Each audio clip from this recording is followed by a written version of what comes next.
smell of laughter through the pain. But look at us now, on a Sunday time. Have we seen our finest hour? Good times surely will come. All I know is people talk without listening. Words saying is life too short to live in these extremes. Have we seen our finest hour? Good times surely will come. And all through the night I wondered and waited. Fake news. Boston wrestling is fake news. Divided we fall to wait here for you, holding it together, just like a desert flower, waiting on the rain to come. And all I know is annualized confusion. And what I'm saying is you don't realize what this means. Have you seen our finest hour? Good times surely will come. Just like a desert flower, waiting on the rain to come. Hi, this is WWE Hall of Famer Tony Atlas, and this is my first time doing this. I feel real good about it. I got a helper here, Larry Hunter, and then I got Monty on the other line, and when I run into trouble, he will help me.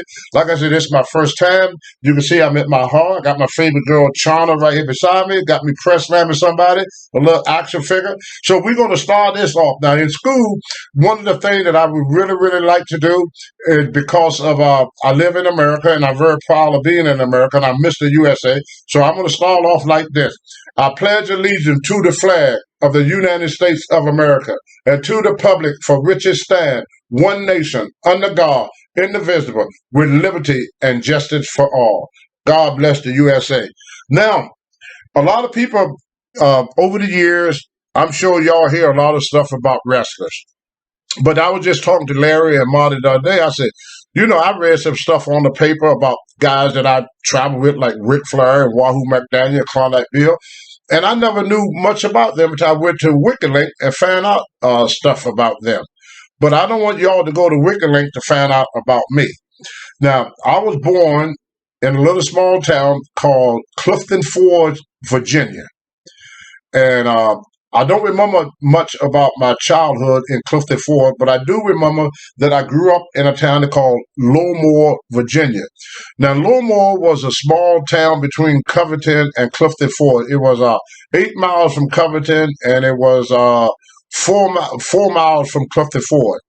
We live in a little, in the old days, you call them like a slave shack. I mean, it had dirt floors. You had wooden walls, and in the wintertime, we didn't get much snow up in the up in the hill. They call it the Allegheny Mountains. You got the Allegheny Mountains, and you got the Blue Ridge Mountains, and it was all mountain region. I mean, right on the border of. If you looked up on your map, look at Lowmore. It's right on the border of Virginia and West Virginia. So this is kind of like Northwest Virginia, where I raised up at, where life at that time in the 50s and in the 60s was hard for everybody. I mean, I used to wake up at nighttime whenever it snowed and shake snow off my blanket because the snow would come through the cracks of the house. We didn't have running water. So what you had to do, you had to lower a bucket down in the well. The well sat out in the front of the yard, and you draw that water in, and that was the water you used to wash with and to drink with. Now, my mother had 9 kids, so you have what we call a foot tub. So you take that water, you heat it up on the stove. You heat that water. This is my neighborhood. You heat that water up on the stove. You dump it in, and you take a bath. Well, every one of my brothers always wanted to be the first, the first in that bath water. You can understand why. Because with 9 kids, by the time you got to that 9 kids, you were taking a mud bath. So if you're the first kid, then the only way you get fresh water, you got to draw more water, set it on the stove, heat it up, and pour it into this foot stub. Now, you know how all you guys, when you want to use the restroom or something, you just get up and just walk through the house or walk, down the hall and use the restroom. We didn't have that. We have what we call an outhouse. Now, the outhouse was set on the outside away from your house. You want it away from your house, and you use the house out. But at nighttime or in the wintertime, they had a slop bucket, as we call it, that was underneath the bed. And you take that slop bucket and you set on that bucket. You do what you got to do. In the morning, you got to go dump that bucket. That's how we used the bathroom when I was a kid. Now, one day, we used to play jokes on each other, too. I got to tell you the jokes we used to play. My brother would go and kill a snake, and I'm sitting in the outhouse, looking around. You got to look for snakes when you live in Virginia. You have water moccasin, you have copperheads, you have snakes that would bite you and kill you. There were a lot of poisonous snakes down south. So my brother, they used to light, set something on fire and stick it underneath the outhouse, and smoke would come in the outhouse, and they would lock the door from the outside where I came at, and they holler, fire, fire, and I'm banging on the door, I'm trying to get out, with my pants halfway down to my knees. That was another joke. Sometimes they would catch a snake and they would kill it, and they would throw it in there and shut the door on me real fast. Jump up there. So, but we had fun teasing each other. Well, one time I did something that was not a joke. It was an accident. I got up. I had to go to the restroom real bad. So I got up and I kicked over that slop jar. And everything that was in it, from all the kids, my grandmother, my mom, just went everywhere. It was all over the floor.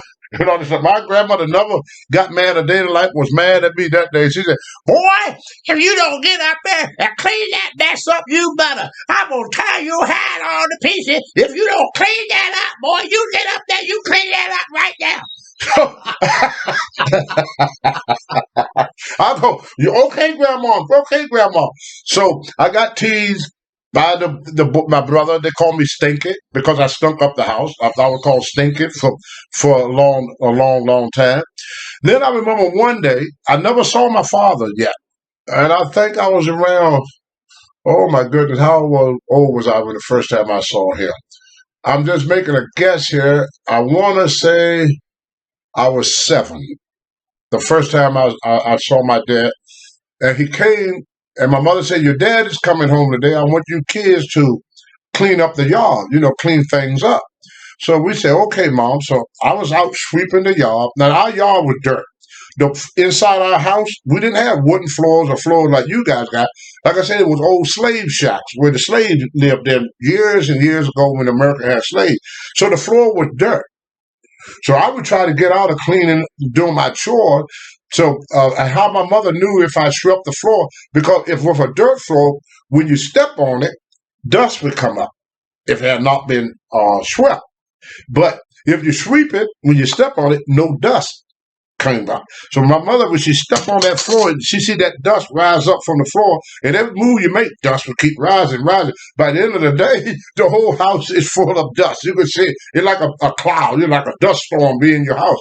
And then another thing, we had these old stoves that at the end of the year, your walls could be white or blue or green, no matter what color your walls is. At the end of winter, your walls were black because they had to suck. Would get all over everything, on your clothes, on everything.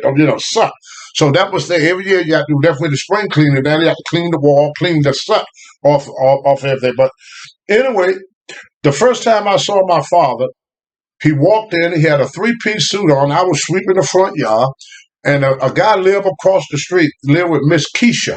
And his name was Tippy Tom, because we called him Tippy Tom because he was real tall. He probably about 6'6", but back in the 50s, a guy 6'6", or in the 50s, 6 was considered, a pretty tall guy. Not like today, we got 7-footers, but back then, if you were 6'6", you was considered a pretty tall guy. So we called him Tippy Tom. He was carrying 2 water pails. And he looked at me and said, boy, you know who that man is? And I said, well, I'm not sure, but I think that's my dad. Yeah, that's your dad, boy. So then I came up and I said, how you doing, Dad? He said, you know who I am, boy? I said, yeah, I know who you are. He said, where your mom? I said, she's at work. He said, I got something for you, boy. Come here. He gave me a payday candy bar. That was the first thing I ever got from my father. And the only thing I ever got, never gave me anything out that candy bar. Give me that candy bar. So then he came home. Him and my mom, they got along for a little while. He went out to look for work, but in Lowmore, if you didn't work for the railroad, the only other work you did was for farmers. You know, go work for the different farmers because there was only one store that was called the Commissary. It was owned by the North and Western Railroad. So things didn't work out too well for him. He just kept getting angrier and angrier. So he tried to make the best of it. So I remember one day he gonna plant a garden. So me and him, we went way out. We dug up. We didn't have tractors or cultivator stuff. So we used a pick, a rake, and a hoe. We did it all manual. Three items here: a rake, a hoe, and a pick. That was it. You use the pick to break it up. You pick all the rocks out. Then you use the hoe to make the rows and everything. And you smooth it out with the rake. And then you cut your trenches. You plant your stuff. Well, anyway, we had a cherry tree sitting there. So I said, oh, that's pretty nice. Them cherries look good. I ain't eating all day long. I'm going to go get me some cherries. So I walk across my dad's garden to get these cherries. So when my dad came back, and he was drunk. I don't know where he get money for liquor from. And came home drunk. And who been in my garden? So I didn't want my brothers to get in trouble. So I said, I did. I said, I wanted to get some cherry. He whooped the hell out of me that night. I got my first whooping by my dad. So my dad gave me two things when he came home, a candy bar and an ass whooping. So that's my meeting with my father. One day, my dad said, boy, you want to make some money? I said, yeah. He said, come on with me. So we go down to a place called Scrapper's Corner in Lowmore. People that live in that area, they know what I'm talking about, especially the older people. And what they do, the railroad men would gamble at this corner. See, they didn't have nightclubs and places like that for black people to go to, so you have to make the best of what you have. So they had this corner where all the black guys would hang out after work and everything. They stay there till 12, 1 o'clock in the morning, and they shoot dice. Dice was the thing. They're shooting that dice, So, and they have fights, stage fight, like boxing and stuff like that. So my dad said, you remember when I taught you how to hit a man? Because my dad had a belief. He said, if he ever hit you and you don't go down, he's going to walk around behind you to see what's holding you up.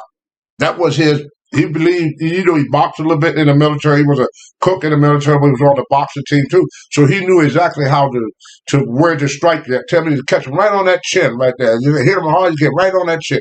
Forget about all this here. Don't hit him in the head. You're going to hurt your head. Catch him right on that chin. So I would try to put my weight behind and hit you right on that chin and knock you out. And then he told me I was going to fight this guy. And they bet some money. It was $5 on the table. Back then, for a black guy, $5, that was a lot of money. That was a week pay for most people back in them days. So I wanted that. My dad wanted that $5. So he said, boy, if you lose this fight, you're going to get it worse when you got home. So I kept fighting this guy. I just wouldn't give up. He busted my lip, blackened my eyes. He beating the crap out of me. Finally, I saw that open, and I cold-cocked him. I saw his leg gives a little bit, and I hit him again. His leg gave some more, and then I just drew back, gave him everything I did. I dropped him. I was so proud of myself, I couldn't hardly stand up myself, I was sore for a week. My mother wanted to kill him for doing that to me, But anyway, he got his $5. Finally, one day, up to the last time I saw my dad. Can I cut in here? Yes. What did you get? Because you said he asked if you wanted to make some money. I didn't. Did you get any of that? Yeah, I got some fat back and some navy beans. You go out. See, back then we call it fat back. You see it now, they call that salt pork. But they sell you a little bit of square like this now, and they want a whole lot of money.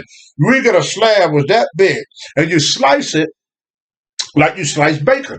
and you get that pork belly. We call all that fat back on even bacon is mostly fat if you stop and look at it. And they would slice it, and it would last you one time. And we fry up that fat back and put it in some them navy beans, and that's what I got off it. I think you could get back in them days, everything was sold by the bushel. There was no pounds. So if when you went and bought a ham, you bought a ham that had the tail on it and the foot on it. I mean, that ham was like this, not one of these little, y'all buy shanks, but we bought a ham. So when you bought ribs, you bought the whole side of a cow. You know, it wasn't like what you get now. And when you went out back veggie, you got a bushel basket. And they filled the bushel basket up. So finally, the last time I saw my dad, he came home one day drunk. And what he did, he went to my mother's job and got her check. And my mother said, "Have you seen your dad?" And all of them go, "No, ma'am. I didn't see my dad." So finally, my dad came home drunk. My mother said, "I want y'all kids to go in there and make me a fire." So we had this big wooden stove. We started throwing wood into this wooden stove, getting it nice and hot. The stove got hot. We said, "Mom, the stove hot." She said, "Not hot enough, not hot enough. More. Mom, it's August. We're sweating." We said, "Mom, come on. Do what I say, boy. Don't let me tell you again." My mother always said that. "Don't let me tell you again." We knew once she said that, she won't tell you again. The next time she tell you, you're with that switch. You know, my mother was not, how you say it, there was no democracy. You want democracy? Don't live in my mother's house. Dictatorship. That was it. You know, she was Putin. My mom was every bit of Putin. Yeah, none of that stuff we do over here. We pay my mother. While you're under my roof. But anyway, we got that stove as hot as we could get it. And they said, "Okay, you kids go on outside." Here come my dad, drunk, cursing, and everything. Now my dad was a tough guy. You know, he was part Scottish, and part black. And he was couldn't nobody in town beat my dad. Couldn't nobody in that whole town beat my dad. And my mother knew what a good fighter he was. He was a hell of a fighter. He was known for his fighting. That was his reputation in the neighborhood. Fighting and womanizing. That was my dad. Good fighter and a womanizer. So my dad came home. My mother said, "You kids going out in the yard and play." So we out there on the porch, and we scared to death because we think Mom gonna beat up my dad. So all of a sudden we hear some rumbling, and we thought my mother, and my brother Noah said, "Let's go get him. We all gonna jump on my dad." All of a sudden I hear my dad screaming and hollering. I go, "Holy Christ!" So we open up the door. My mother had grabbed him by the back, grabbed him by the leg, picked him up on her shoulders like this, and set his butt on that hot stove. She got it. We have to get Mom off of him. "Mom, you gonna burn Daddy up? Daddy on fire!" And when your mama, "You gotta go to that well to get water." They ain't like you go to the speaker, turn the water. My dad took off running. Now here come my mother right behind him. We didn't know she had this. She went under her mattress and pulled out a Smith & Wesson 38 with a long-ass barrel. Then we hear bang, bang, bang. We said, "Oh, Lord, Mom just killed Dad. Daddy's dead." My mother come back in the house and said, "Your father is the luckiest man in the world that bullets cannot turn corners." I didn't see my dad no more until I was 21. Never came back out there. My mother gonna bust lead in my pops now. I'm surprised. Man. Yeah. See, this was what life was like when I was a kid. See, I say this, a lot of people, 75% of black kids grew up without a father. So my mother said, "Son, now that your father is gone, I have to be both father and mother to you." Now, it's a father's job to teach their kids how to protect themselves and how to be self-sufficient. That's the father's job. Mothers too, but more the father. So I remember one day, my brother Walter, he's still living in Rhode Island. He could tell this same story. This guy named Buzz Sawyer jumped on Walter. Walter was probably about 6 or 7. We kids. None of us were 12 years old then. We was all, between the age of 5, 10. And my mother said, "Look, I can't be here every day to protect you boys. Y'all got to learn how to protect yourself." So My mother said, well, where is he? And he had a father that had one leg. I think they were John Thomas or something like that, had one leg. And my mother said, you kids come with me. I'm going to teach y'all how to protect yourself. So she took us down to the creek. The creek had dried out with nothing in there but rocks. She said, get them water pails and fill these water pails up with rocks. So we got them water pails, fill them up with rocks. She said, don't make it so heavy where you can't carry it now. But you want to have enough rocks in there. So I get the rocks and we walking behind my mother and everything. And we think mother going to kick his butt. So all of a sudden we saw John Thomas walking with his crutches, walking with his crutches. So then my mother said, okay, rock him. Said, what? Rock him. What do you think? Take a rock and throw it, hit him with them rocks. So all of us kids started throwing rocks at this old man, and he's running down the street with them crutches like this, had a bunch of little kids running behind him, and we rocked the hell out of that old man. He ain't messed my little brother up. And then his son, who was probably about 18 or 19, he gonna get involved in my mom. Getting in her car. She had a 1949 Chevrolet what do you call it, halfback, where it came straight down like that. So with this old abandoned church, my mother chased him, trying to run him over with the car. He run inside the church. My mother drive the car up the freaking step through the church after him. Big B drove that car up the freaking step, through the freaking door, right after the sun. So my mother, when he ran out the other end of the church, the car came out behind him, like what you see in a freaking movie or something. Cracked her windshield and every damn thing. So when he came to her side, my mother said, don't let him get away, rock him too. So we started rocking him too. So that's how my mother taught us how to protect ourselves. If you mess with us kids, you're going to get rocked. We didn't have no guns or knives or nothing, but we fist fight every day. I remember the first time I got in a fight, this guy named Ursi Goffard. Now, I was probably about 7 or 8 at the time. Ursi was probably about 15 or 16 years old. He was about 10 years older than me. He was like a bully guy. He was probably about 5'10", maybe 6 feet. Great basketball player. Light-skinned guy. One of them real bright-skinned, kind of like Ernie Ladd. Real light like Ernie Ladd. So anyway, we got into it over ice cream. There was this guy across the street would take and make his own ice cream. Had an ice cream turner. We'd put the salt and all the stuff in to make the ice cream. And so he had one ice cream left. So he gave it to me. Roger Ursi Goffard already had his ice cream, but because I was a small kid, he said, you're going to take my ice cream. So he took my ice cream. Me and him got in a fight. He beat the crap out of me. I've never been whooped so bad in my life. So I went home and my mother saw me, busted nose, black eye, lips, my head looked like a Hershey bar, had so many knots on it. So my mother said, what happened to you, boy? I said, well, I got in a fight. She said, with who? I told her who I got in a fight with. She said, did you win? I go, no, ma'am. Did you run away? I go, yes, ma'am. She said, come on with me, boy. So my mother take off walking. Boom, boom, boom. Now remember, my mother was 5'8", 300 pounds. They used to call her Big B. So Big B took off. Come on, no, come on with me. Boom, boom, boom. That's how she walked. Boom, boom, boom, boom. In fact, I walk just like my mom. If you ever met my mom, everybody would say, that boy walked like his mom. When you see me walk to the ring, that's how my mom walked. Vince McMahon is imitating my walk now, which is my mother's walk. He don't know he's walking like my mom. Every time he go down the ring, I said, look at him walking like my mom, because I walk like my mom. So anyway, when we get to the garden, my mother said, where's that boy that beat you up? I said, that's him. She said, you mean that old tall high yaller? We call him high yaller, which really means mulatto. I said, yes, ma'am. She said, get him. So I looked at my mom, he just beat me. She said, I don't care. You go out there and you fight him again. So I ran out there and I fought him again. He kicked the crap out of me again. So my mother patted me on the back. You did good, boy. Now tomorrow, when you do the same thing all over again. What are you talking about, Mom? She said, I want you to keep fighting him until he quit. I said, Mom, why would he quit? He beat my butt. Finally, this went on for about 3 or 4 days. And one day I came and he saw me coming, and everybody said, oh, here come Tony.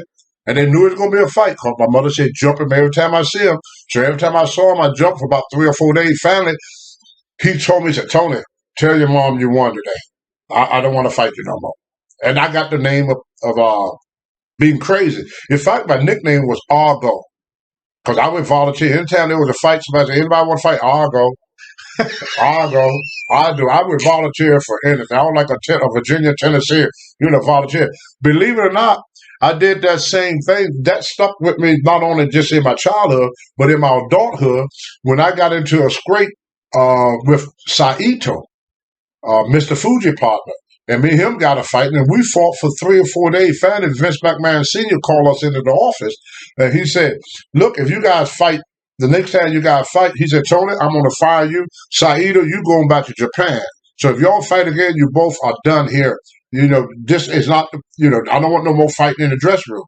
And so that led into, my later years. Now, I remember one story, and I was around 6. I know I'm all over the place because this is my childhood. I hope some of y'all be able to follow me. We had a church. They had no playground, so we had a church that we would go to, and we played baseball, and we would do stuff. And like I said, when we worked, you didn't get money. Like, there was what called horse trading. So if I go and help you pick tomatoes, at the end of the day, you give me a bushel basket of a tomato. If I go and help you clean out your chicken coop for you, which I hate doing because chicken poop is the worst in the world, then at the end of the day, you would give me a couple of dozen of eggs. And it was in these crates, these egg crates. So you had, oh my goodness, 24, 48, you had about 100 eggs. There were about 100 eggs there. So you take them home. The guy said, oh, you take these home to your mom, boy, and bring my crate back. Because they want the crate. You can have the eggs, but bring that crate back. If they gave you a bushel basket of green beans or whatever you did, they gave it to them. I used to love when they slaughter hogs. When we go to slaughter hog, they would give you a ham or they give you a big slab of ribs. They gave you stuff. And there was no money at chain. Well, most of this food was called horse trading. They would come back to mom, Miss James, I'd like to use your boys to do something. So one day, this guy named Red Eye Hinton, and we all knew he was an old Klansman. He was really involved with the KKK at the time. He was proud about it, too. I mean, he walked around in his uniform. He was proud about being a Klansman. But he was a nice guy, and my mother liked him because he gave us boys work. One day, we had to go to get up some hay for him. We were going to get up some hay for his horses. Well, after we get up the hay and everything, it was time for him to pay us. Well, he had 2 sons, Harold and Ron Hinton. Ron was okay, but Harold was a mean little son of a bitch. So Harold, he was hair lip. I don't know if y'all hear hair lip. I don't mean to make fun of nobody that talk, but I'm going to do it just so the fans understand what I'm saying. Harold would come and say, Hinton, you boys go ahead and get that hand up. You old stupid looking nigga, you. He all call me nigga all the time. You little nigga. Come on, you little nigga. Is that a cleft lip? Yeah. We call it hair lip. Yep. In the South, we call that a hair lip. Yeah, you little nigga. Move that hay, nigga. Come on, nigga. He kept on messing with me. So finally, it was time for us to get something. We don't move all that hay for him. The job was done. 7 o'clock in the afternoon, we're sitting around waiting for Red Eye Hinton to come and give us something. Red Eye said, run them off. Run them niggas off my lot. So old Harold and Ron, they decided to throw rocks at us. So I remember my mom said, I had some rocks in my pocket. Now, I probably couldn't have done this again in 100 years. I just stopped, turned, and I threw one rock. Hit old Harold right in the freaking head. Put a knot on him like this. He started crying. He ran home. So I thought that would be the end of it. So he had 2 fields, old Red Eye Hinton. So he had this small field. He said, Miss B, I need you to use your boys. My mother said, well, you didn't give him nothing last time. Are you sure you're going to pay him this time? Don't worry, your boy going to get exactly what coming to him. You watch, Miss B. I'm going to make sure he get what coming to him. My mother said, well, thank you there, Mr. Hinton, because he was very respectful, my mother was. And back then, you better be, they burn your house down back there, come in and beat the hell up. My father was gone, it was just my mother and us kids. So she was very, very polite to these old white men, So anyway, make a long story short, we finished that small field, and here come an old Red Eye Hinton on his tractor. Hey, boy, I hear you jump my boys when they wasn't looking and caught them off guard. I want you to fight them now. and you better not hit them back. They gonna get even with you for what you did to them. You better not fight them back. So back up a little bit. We got in a fight earlier. I threw a rock at them. Then they try to jump me. I'm getting ahead of myself. Then they try to jump me in the back of that church. Well, when I was in the back of that church, I started fighting them. Boom, boom, boom, boom. I'm just swinging. I don't know what I'm hitting. I'm just swinging. So I hear people in the crowd say, "Look at Tony go." That got me going more. Look at Tony go. Oh, he's whooping both of them. Oh, wow. Look at that Tony. Boy, he's a good fighter, just like his dad. Boy, he's beating both of them. So I beat him up. That's when Red Eye Hinton and all the black people, I was the hero of the black neighborhood. Oh, yeah, Tony, you really put it to them. Yeah, you stood up. Yeah, right on. I mean, everybody patting me on the back, giving me stuff to eat. And, I was a big hero in town. Then here come old Red Eye Hinton on his tractor. He said, Miss B, I want to use your boy. I want that one there. So he picked me. I went with him. And when I got there, I cleaned the field for him. And he said, I hear you jump my boys behind the church when they wasn't looking, and you beat them up when they wasn't looking. I said, no, sir, they jumped me first. He said, you calling me a liar, boy? I said, no, sir, I wouldn't do that, sir. I definitely. He was a big man, too, maybe about 350 pounds, maybe even 400 pounds. He was just a big old man. So I was scared to death of him anyway. So he said, I want y'all, my boys. I said, okay, you boys, you beat that nigga. So they started jumping on me, hitting me. I go, that's enough. That's enough, Mr. Hinton. Mr. Hinton, that's enough, Mr. Hinton. So finally, he wouldn't listen to me. So I started doing what I did in the park. I started swinging, fighting back. Next thing I know, I felt a sharp pain in my back.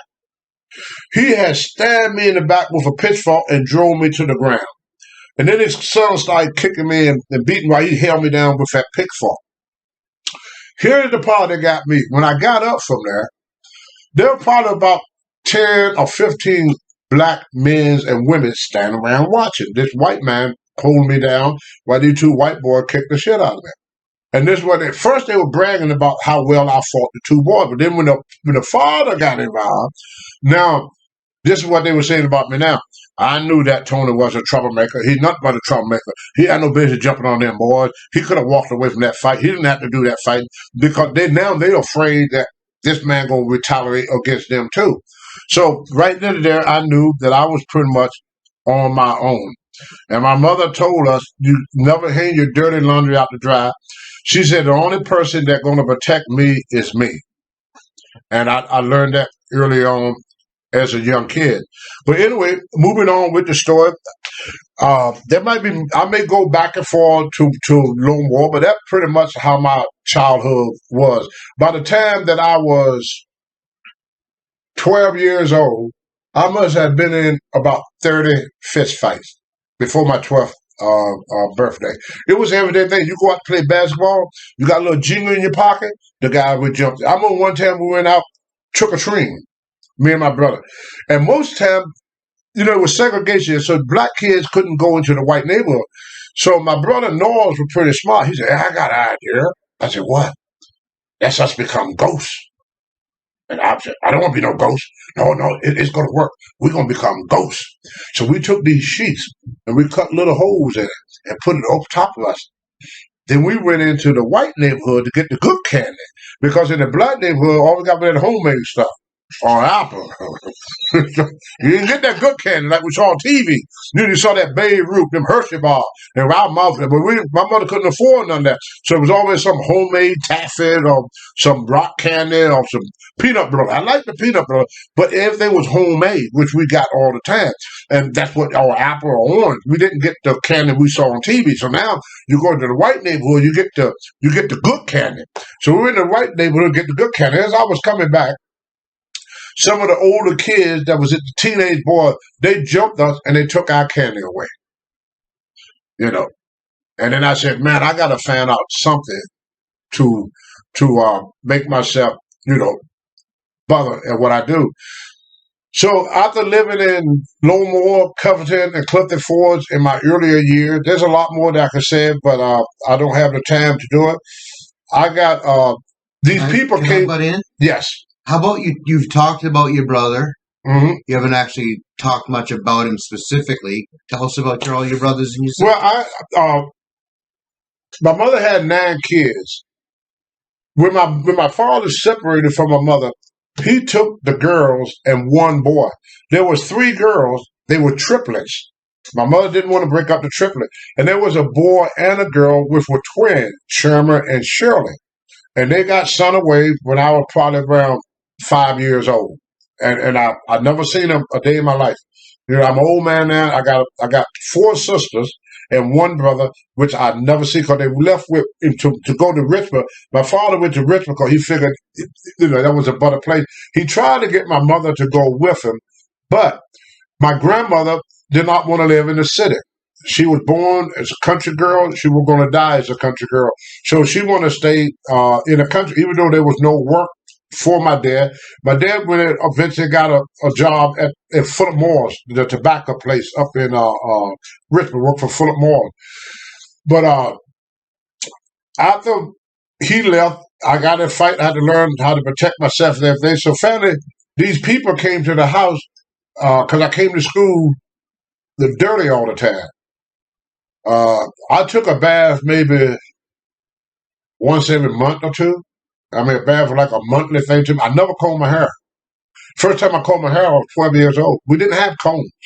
So we just get in that tub and you wash off, and that was it. In the summer, you go jump in the creek. Because like I said, you didn't have showers. You have to haul that water from the well, heat it. You know how many buckets you have to dump in that tub to fill up that tub? You know, you have about 10 buckets you have to before, and then after 3 people, it ain't water no more. It's mud. You're taking a freaking mud bath. You're more dirty going in than you coming out. You know, that was life, not just for black people, it was just life for a lot of, you know, poor people, white and black, Jewish, Indian, no matter what you were, that was life in Roanoke for a lot of people. So they sent me to this place. They called the Virginia Negro Baptist Children's Home. And that's where my development came. This was life at the Baptist Children's Home. You get up at 5 o'clock in the morning. At 6, you got to feed all the animals and let the cows out to pasture, slop the hog, feed the chicken, feed the horses, the mules, whatever animals they had. They had horses, mules, and animals. It was called the Virginia Negro Baptist Children's Home, and I think it was on Route Flat 5 in Chesterfield, Virginia. Chesterfield is up near Petersburg. It's on the outside of Petersburg. So you get up at 5 o'clock in the morning. At 6, you feed up. They call it feed up. At 7, you have breakfast. At 8, you're in the fields working. You know, we haul putwood. We worked in the field. They had 600 some acres of farmland, and you did farm work all day long. And at 11 o'clock, was it 11? Yeah, 11:30 to 12:30, you would have lunch, and then from 4:30 to 5:30, you would have dinner, and then at 6, you would feed up. You know, and the thing about cows, every day. I went to this and told him, go get the cows. And we must have had about 20 or 30 heads of cows there. So he said, go get them cows. I would walk to the field. The cow would see me. They started coming on their own. They just knew it was time to come home. They would just leave the field and start walking back to the pen all by themselves. All I do is just walk out that field, and the cows would see me, and they started coming. They just knew it was time to go. Another thing I learned at that place, I had a dog named Duke. He was a puppet. And the guy that ran the place was Mr. Garden Harris. I said, Mr. Harris, can I keep that puppet? They said, well, his mother died, and we were going to give him away to, you know, one of these places where they would send dogs and stuff, because can't feed. I said, I'll take care of Mr. Garden. So he said, you sure it's a lot of work? I said, yes, sir. He was a boxer. It was brown and white boxer named Duke. So me and Duke was the best of friends. I mean, Duke went everywhere with me. I mean, I tried to get him to sleep with me. I used to slip him in slip him in the dormitory late at night. They could see old Duke there. I got in trouble for bringing Duke in the house and all this and that stuff. So I would take Duke everywhere I go. Finally, one day, Duke was out, and this guy had these two German shepherds. He's a trained police dog for the military and for police, attack dog, big old German shepherd. Where Duke got in a fight with both of them, and they bit a big plug out of his hip, and Duke died. And after Duke died, it broke my heart so much. I never got another dog. I just couldn't have another dog. Then we had a bull named Twinkie. See, all these animals we have, they were what called Black Angus. They had no horn. They were Black Angus. And Twinkie looked like Andre. He was a huge, huge bull, And at nighttime, he used to break out all the time. So finally, what they had to do with Twinkie, I remember getting up at 2 o'clock in the morning. We had to take a rope and put it around his back ankle and trip him so he go down. And they put a big ring in his nose. The other way, at night they could tie Twinkie up so he don't get up. Because once they got it on that, all the other cows would follow him and they get hit by a car or something. So they had to put a ring in it. Then we had a mule named Tom. And I want to tell y'all something. I am dumber than a mule. The first time Mr. Harris told me, he said, Tony, I want you to go get Tom. We got to do some cultivating today. We got to plow them field. We didn't have tractors then. We had one tractor, but we still used the old mule. So I went to get old Tom. Tom was slew-footed because they didn't have no horseshoes. Slew-footed meaning the foot, his hoof would turn up. Like that slew-footed, they call it. And you had to clip them. They had a thing that would cut the hoof because they would just spread out, And so Tom was smart. He knew that we were going to make him work. He didn't want to work. So one day, they told me, said, Tony, I want you to go get Tom and put the blinders on. The blinders, two things you put like that. Put them blinders on old Tom. So I said, okay. I didn't listen. Hard head make a softer head. I got a whooping for not doing that by Mr. Harris. But anyway, make a long story short, I hook up the singer tree to him, hook him up and everything. And if I bring Tom out the barn, Tom started limping. He's limping. Mr. Harris saw this, put him back in the barn, get Susie Q. Susie Q was a red mule, but it was a female mule, but Susie Q would run with that plow. She wasn't mature yet, she was a young mule, so you hook the plow, and she would run with that plow, the hell of a working mule. Tom be limping. So at the end of the day, we're going to put Susie Q up. Mr. Harris said, Tony, come over here, I want to show you something. So I look out in the field, here's old Tom walking around. Nothing wrong with him. Tom turned his head and saw us. Tom go. He's selling. When he saw us, he went right back to limping again. Ain't nothing wrong with Tom. I said, man, I thought mules were stupid. He said, no. He said, horses are stupid. You hook a horse up to a plow, up stump. He would pull till he kill himself. He ain't got sense enough to stop. A mule would pull a little bit, and if he don't hear that popping in that wood, or if that don't start to move, he stop. He ain't gonna move until you dig around that stump a little bit. And once you start to dip, he said, "Help here, mule." And he try again. If you don't hear that wood start popping, he stop again. You pull right there, and then he pull, and all of a sudden he hear that popping, and then he dig in there, cause he know he could do it. And boy, us kids, you get excited. All right, Tom, help me, Tom. Help you. So Tom started digging in, and we get a holler, and Tom dig in, and when we finally get that stump out, we celebrate, and that damn mule celebrate too. He's happy. Started fighting in the can all. That's what old Tom would do. Then we take him out the barn, we brush him down. He's happy as hell. Another time, I went to get old Tom. Tom got between me and the wall. And I'm going to put them blinders on her. Tom just did this to me. And laid on me. It's like that. Now, Mr. Harris, everybody said, where's that Tony? Wait, he's ducking work again? He's ducking work again? They said, no, Tom won't let him out. So they had to call, get over there, Tom. Start hitting Tom on the ass to get him off it. They said, don't you ever get between you and old Tom with that wall. Say, Tom's going to outsmart you every time. You don't have the sense of you, boy, which I didn't. So these were some of the stories. Another thing that we did at the Virginia Negro Baptist Children's Home was fight. They would draw a circle. You have a disagreement with someone. They would draw a circle in the dirt. And whoever had a two disagreement, you two, y'all get in. You can't grab each other. It got to be not but physical. And we just keep fighting until one person give up or one person almost getting hurt. The funny thing about some of these childhood stories that I tell you, like I wouldn't, that if you fight me today, you got to fight me tomorrow, happened to me in wrestling with Saida.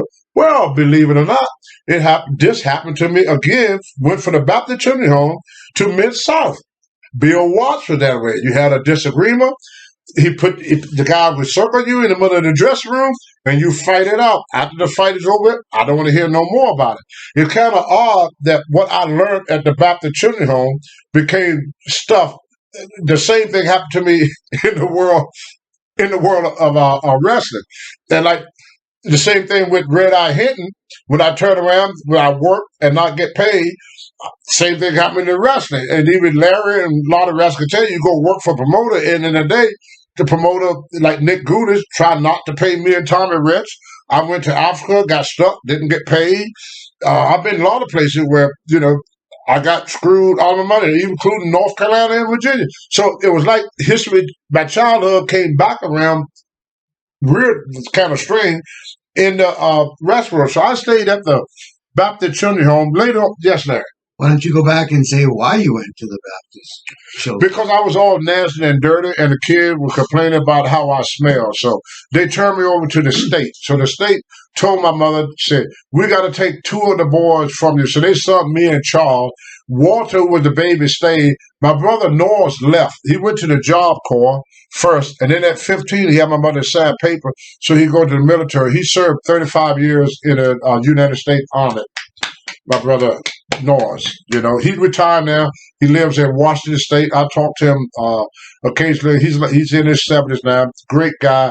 Not somebody I want to fight with. He was a ranger. He did a lot of special ops stuff. I asked him one time, I said, brother, what you did when you was in the military? He said, I will tell you, but if I do, I have to kill you. So I didn't ask him about that. Okay, whatever you want to say, bro. Then my brother Walter, he stayed at home with my mom. And Charles ran away from the Baptist Children's Home and wouldn't go back. So they let him stay home with mom. But I stayed, and I fell in love with this girl named Jean Allen. Beautiful girl. And I remember getting a fight over her because there was another kid that liked her too. So Mr. Harris said, well, y'all have to fight over her. Whoever wins get to take her, get to date her. So I got my butt kicked, because I was smaller and weaker. But he beat me up. I fought him for about a week. Then every time I fought him, I got it beat. I fought him. They beat me for fighting. I fought him. I said, shit, this ain't working out. Like a freaking kid. Not like what Mama said. No, it worked out great in Lowboy and Clifton Falls. Ain't working out too good. I said, well, baby, I should disobey my mom just for this one time because I don't know what it's worth. This guy beating the crap out of Mr. Harris whooping my ass with that strap. So the Baptist Children's Home was a great place for me. I went in. When I left the Baptist Children's Home, oh boy, did I get big. I was 185 pounds when I left there. When I went there, I was probably about 120, 110. I mean, I was like a beanpole. I was so tall. Yeah, I was so tall. My mother always told me I should be a basketball player. But then when I came back, I had 16-inch arms. We saw wood. Crosscut saw, swung double axe. Did a hole, walked behind a mule. I used to take they used to cut 6 foot. The put wool was 6 feet. I would take a 6 foot log, set it on my shoulder, throw it up on the trailer.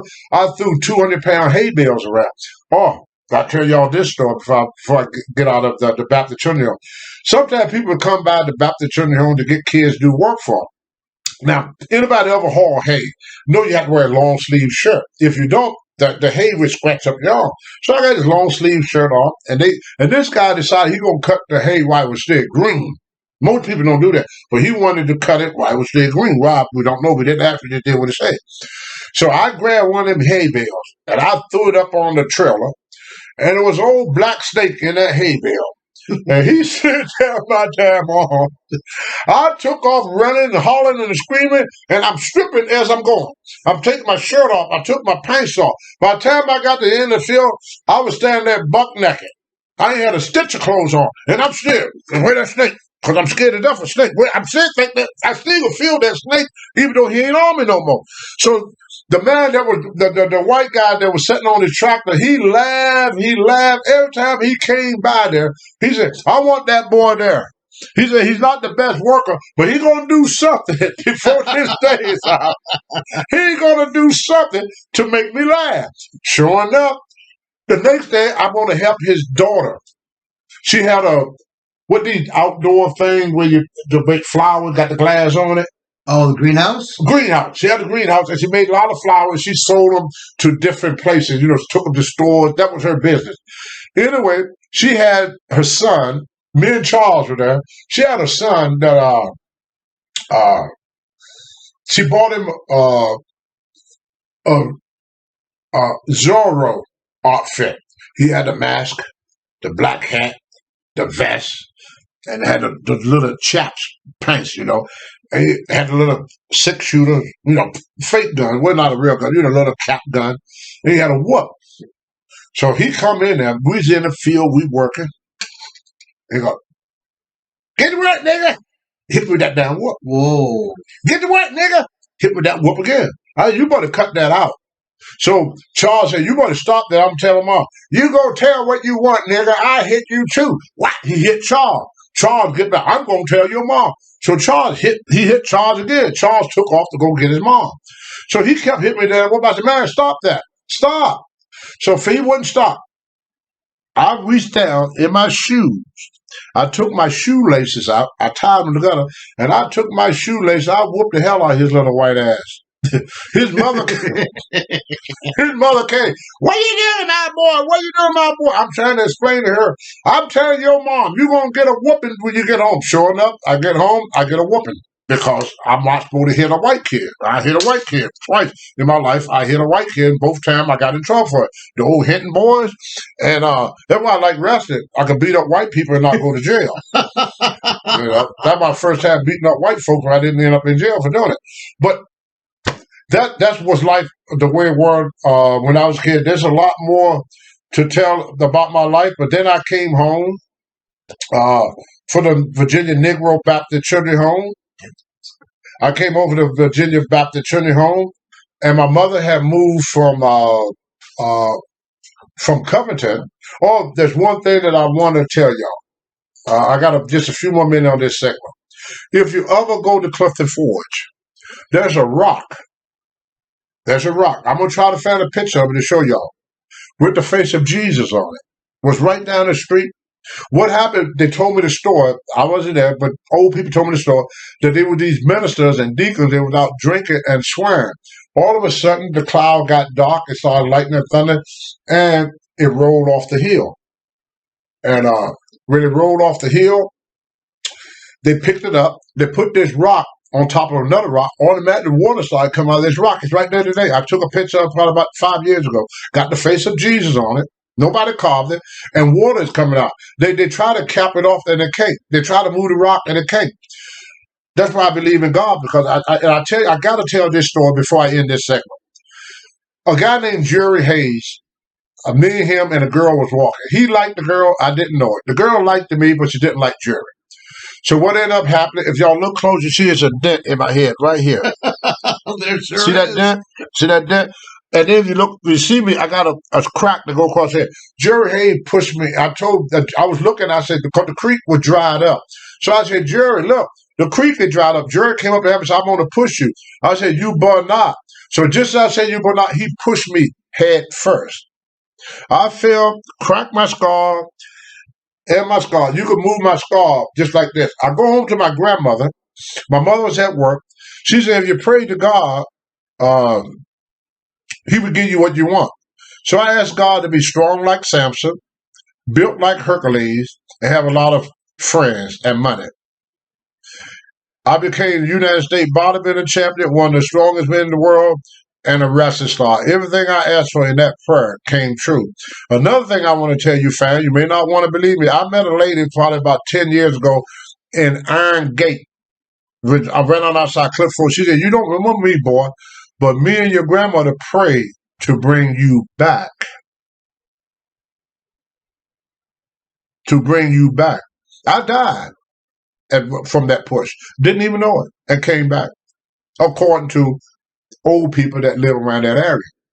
So that's why in that area they always call me the gifted one, because I faced death when I was 6 years old. He pushed me in that creek, put that big dent in my head.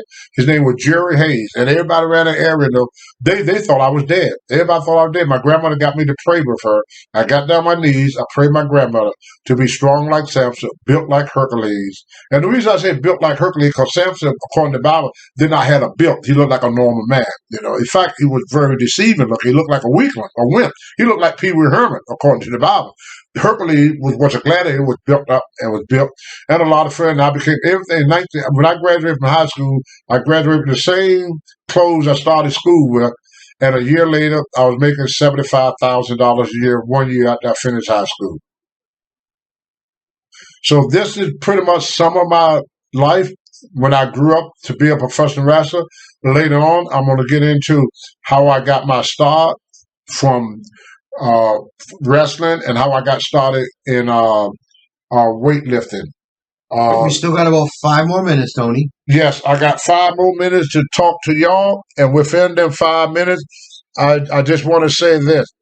First, I want to thank Marty and the Pharaoh for giving me and Larry this opportunity. Like I said before, this is my first time doing this.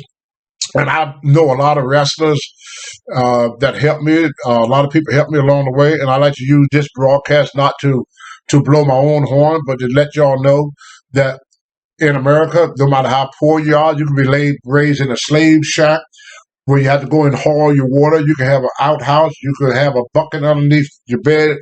You can eat 1 meal a day. We were so poor that we used to wait till the end of the day when mother came home from work. My mother worked from 7 o'clock in the morning until 11 o'clock at night. Every time I see a 7-Eleven show, I would think of my mom, because then was her hour from 7 a.m. to 11 p.m. But at 11 p.m., I got my first meal for that day. And we were so poor, we didn't have dishes. So my mother would put newspaper on the floor, and whatever leftover they have for the place, she would dump them on that piece of paper. And we sat there, we had no silverware, with our hands, and we would eat just like this. And then we crawl underneath our bed and go to sleep. But my mother didn't give up on us. She stayed in there until we was all big, healthy, and strong kids. Her name was Miss Beatrice James White. My grandmother was Lelia James Caswell. My father's last name was Charles. My dad was Noyes. I got a brother named Noyes, a brother named Walter, and a brother named Charles that I knew of. I got a brother and a sister named Shirley and Sherman that I never met. I got 3 sisters that I don't know their names, and I never met them. So I've used this opportunity to bring to light some of the people from the beginning of my life up until where I'm at now. So y'all can kind of, when y'all see me more than just being, WWE Tag Team Champion Rocket Johnson and Mr. USA. We all know that about the wrestler, but have you ever thought about how did that wrestler grow up?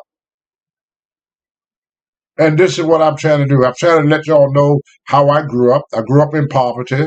I worked my butt off, and I believe in my country, and I believe in my God. So, Larry, anything you like to say to the fans? Thank the fans for this wonderful segment. Marty and the Pharaoh for giving us this opportunity. Tony, you've already said it all, man. They are here to listen to you talk. Right. You tell some great stories. I have been on the road with you for thousands and thousands of miles. And we sat and we talked about all these stories. We talk about these stories. We talk about this is the great. And when I hear them here, it's the same stories I've heard on the road for years, decades. When next week, after I left the diagnostic, I don't mean to cut you off, Larry. After I left the diagnostic center, we didn't even get into the diagnostic center. That's what I'm getting ready to tell the folks about. I'm going to tell the people about my life with the diagnostic center. and the comparison between that and the Virginia Negro Baptist Children's Home. And I want to talk to y'all a little bit. I don't know if I'll be offensive by doing it. A little bit about homosexuality. That's one of the things that I learned about at both places. I was not involved in none of it, but some of the things that I saw, and I've seen a lot of it over the years. I've seen a lot of stuff because y'all know I'm kind of goofy anyway. I like for women to step on my face. That's not the the most thing you want to brag about too much. But I learned a little things about these two things, and then there's some things about my own personal experience with pedophile that we will get in on the next section. So I'm trying to use the first part of this thing with Marty to get y'all to understand me, what make me me, why I'm the way I am, why I think the way I am, what happened in my life to make me the way that I am. What happened to you when you're young affects you when you're getting old. So a lot of things that, if you understand a person's childhood, you understand that person because we all raised with different experiences in life. And I'm going to try to share some of my experience. Some I'm very proud of.